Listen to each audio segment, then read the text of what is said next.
All right, ladies and gentlemen, Mr. PiP reporting in, and today we've got a story that honestly sounds like it came straight out of a classified briefing that somebody accidentally left on a bar table in D.C. Picture this: March 2025, Oval Office, cameras rolling. President Trump steps up, and instead of the usual political theater, he drops something that makes the entire defense world go dead silent. Not a concept, not a prototype, not a we're thinking about it. Nope. A fully developed, already flying, been in the air for years fighter jet that almost nobody knew existed. Yeah, let that sink in.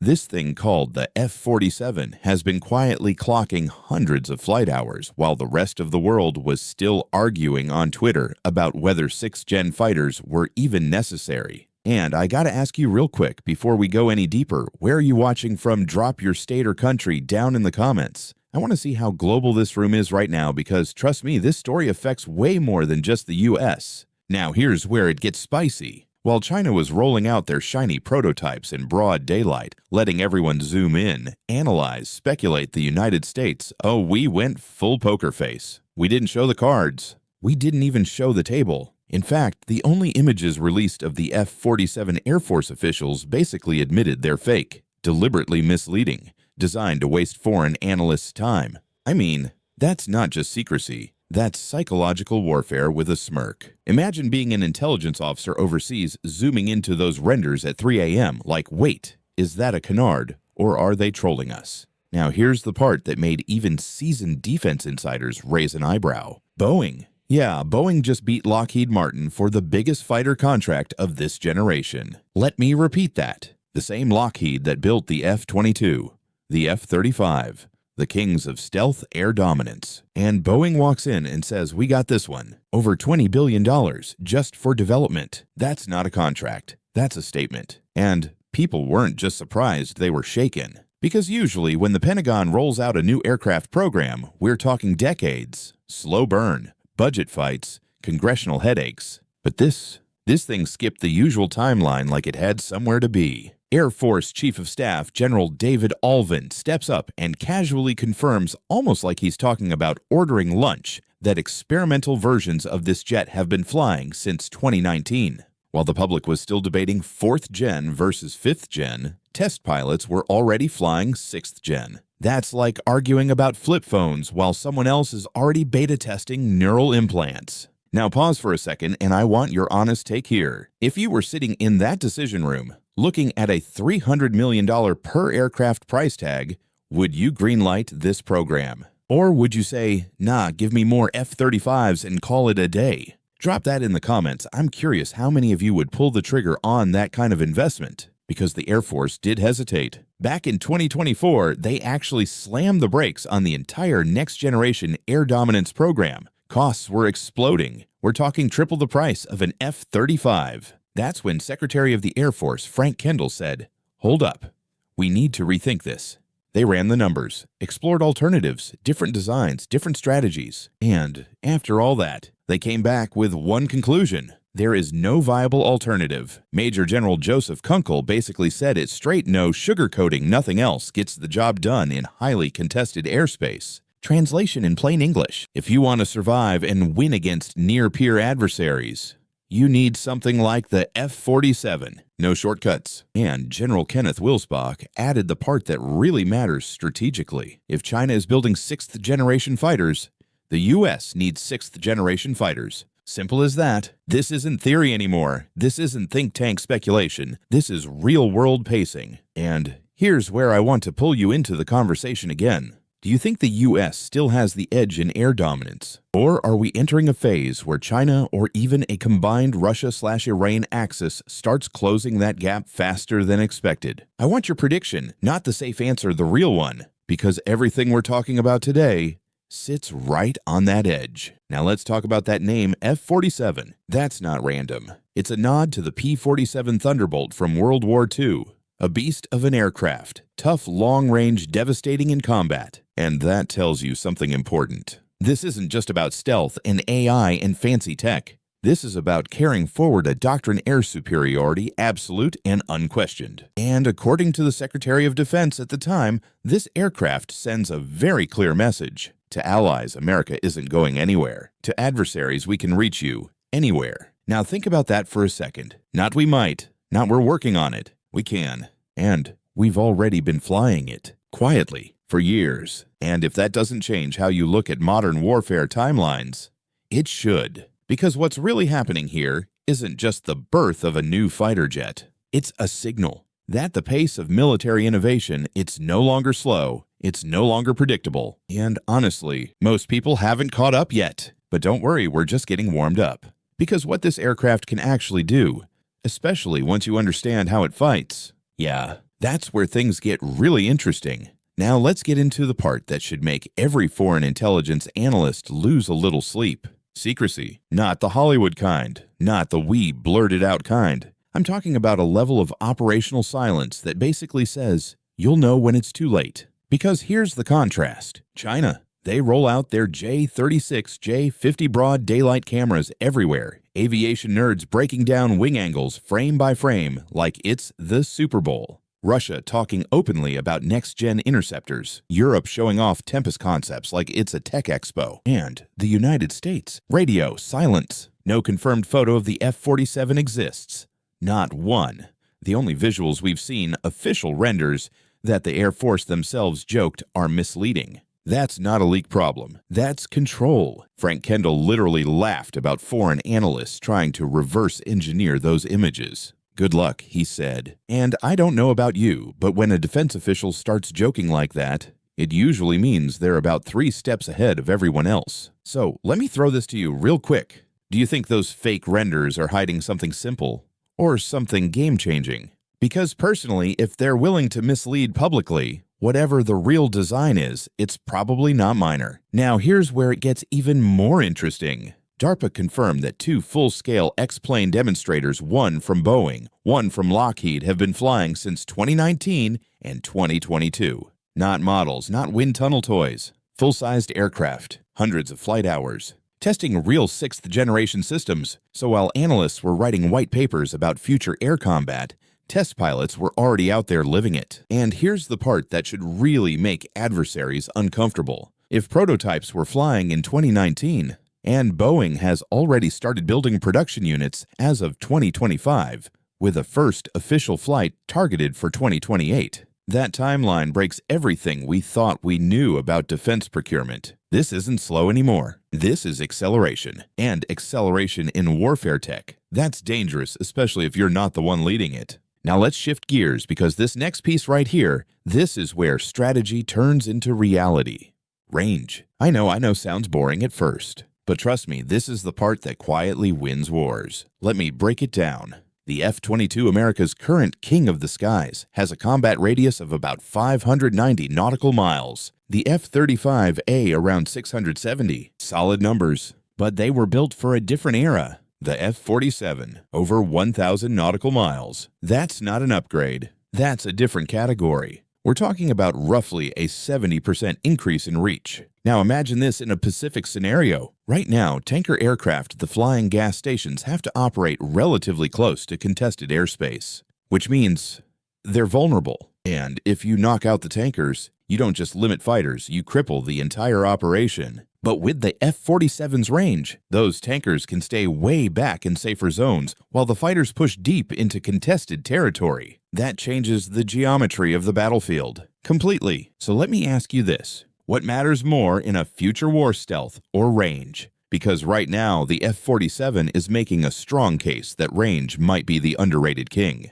Now take it a step further. China's entire anti-access strategy, their missile systems, their layered defenses, is designed to push U.S. forces farther away, keep them out of range, make intervention too costly. But the F-47, it basically says, cool strategy, we'll just operate from even farther out and still hit you.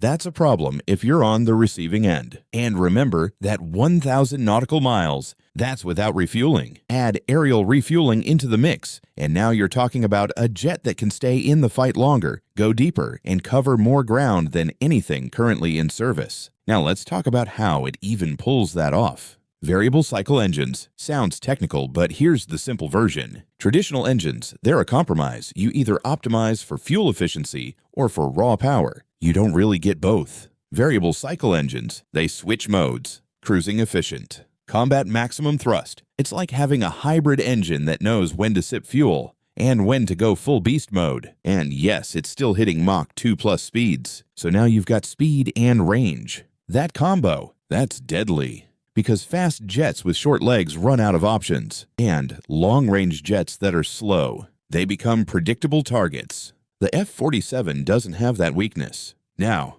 let's talk stealth, because this is where things go from impressive to borderline unfair. Most people think of stealth as a yes or no thing. You're invisible, or you're not. That's outdated thinking. 5th-gen stealth, like the F-22 and F-35, is optimized against specific radar frequencies. It works extremely well, but it's specialized. 6th-generation stealth, different game. We're talking about something called broadband low observability, which is a fancy way of saying it's hard to detect across pretty much everything.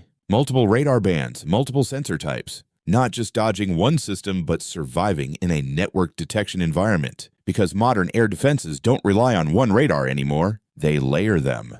Different frequencies, different angles, different methods. Trying to catch you slipping somewhere. The F-47, designed to not slip. And then there's infrared. Heat tracking. This is where missiles have gotten scary good. They don't need radar. They just look for temperature differences. And jet engines. Yeah, they're basically flying heat signatures. So the F-47 reduces that too. Lower thermal footprint, harder to lock, harder to track, harder to kill. Now I want your take on this. Do you think stealth still dominates the battlefield?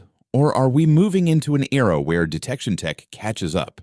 Because this is a race that never really ends. And right now, it looks like the US just made a big move forward. Even General Alvin didn't play it safe with his wording. He didn't say slightly better stealth. He said significantly more advanced, and in military language, significantly is doing a lot of work there. But here's the part I personally find just as important: sustainability. Because the F-22 amazing jet, but maintaining its stealth coding, it's a headache. Time-consuming, labor-intensive, expensive. The F-47, designed from day one to be easier to maintain. Less manpower, less infrastructure, which means more sorties, which means more pressure on the enemy. Because at the end of the day, a stealth jet that spends more time in maintenance than in the air, that's not dominance. That's potential. And the F-47 is clearly built to turn potential into consistent operational reality. Now, we're about to get into the part where this whole thing stops being just a fighter jet and starts becoming something else entirely. Something that changes how air combat actually works. And trust me, this next section, this is where things go from advanced to disruptive. All right, this is where the game flips. Up until now, you might still be thinking, okay, it's a really advanced fighter jet. No, that's not what this is. The F-47 isn't built to fight alone. It's built to lead.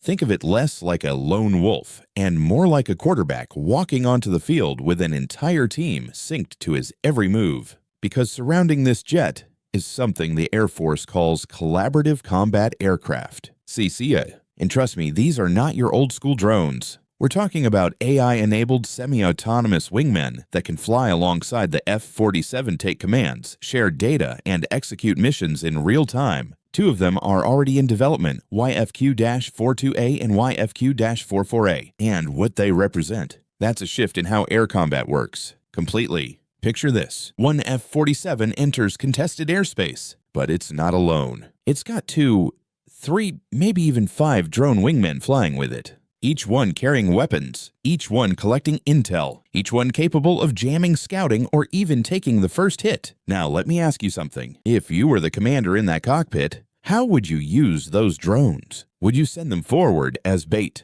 spread them out for surveillance, or keep them tight for coordinated strikes? Because the way you answer that question, that's exactly the kind of tactical thinking this system is built around. Now, here's the crazy part. The Air Force isn't planning for a handful of these drones. They're planning for over 1,000. Let that number sit for a second. 1,000 AI-enabled aircraft, working alongside a much smaller number of human-piloted fighters. So suddenly you're not fielding 185 jets. You're fielding an entire network, a swarm, a system. And that changes everything. Because now losing one unit doesn't collapse your capability. It just shifts the formation. And the F-47, it sits at the center of it all. It collects data from its own sensors, from the drones, from satellites, from other aircraft, and fuses it into a single clear battlefield picture. Then it makes decisions, or more accurately, the pilot makes decisions supported by onboard AI that processes information faster than any human ever could. And then it directs the entire formation. This is no longer just dogfighting. This is orchestration. This is what modern warfare is starting to look like: coordinated, multi-platform, information dominant. So, let me bring you back in here. Do you think future wars will still rely on human pilots? Or are we moving toward a battlefield where AI handles most of the fight? Because right now, it feels like we're right on that line. Now, of course, all of this power doesn't come cheap. Let's talk about the number that made headlines. Around $300 million per aircraft. Yeah, that's enough to make any budget committee start sweating. Critics immediately jumped in. Why spend that much? Why not just buy more F-35s? Why not upgrade existing platforms? Fair questions. But here's the reality. The F-47 isn't trying to replace the F-35. It's not even playing the same game. The F-35 is multi-role, flexible, versatile, does a bit of everything. The F-47, it has one job: win the sky. That's it. And not just in normal conditions. In the worst-case scenario, heavily defended airspace, advanced enemy fighters, layered missile systems, electronic warfare environments that would make older jets struggle just to survive. This is where the F-47 lives. Think of it like this. You don't send special operations forces to do basic patrols, and you don't send regular infantry into deep, high-risk precision missions behind enemy lines. Different tools, different purposes. The F-47 is that high-end tool, built for the fights you absolutely cannot afford to lose. And here's something else people don't talk about enough. Air superiority isn't just about air combat. It enables everything else: ground forces, naval operations, logistics. If you control the skies, you control the pace of the entire conflict. And that's exactly what this aircraft is designed to guarantee. Major General Kunkel put it pretty clearly. This isn't just an Air Force advantage, it's a joint force advantage.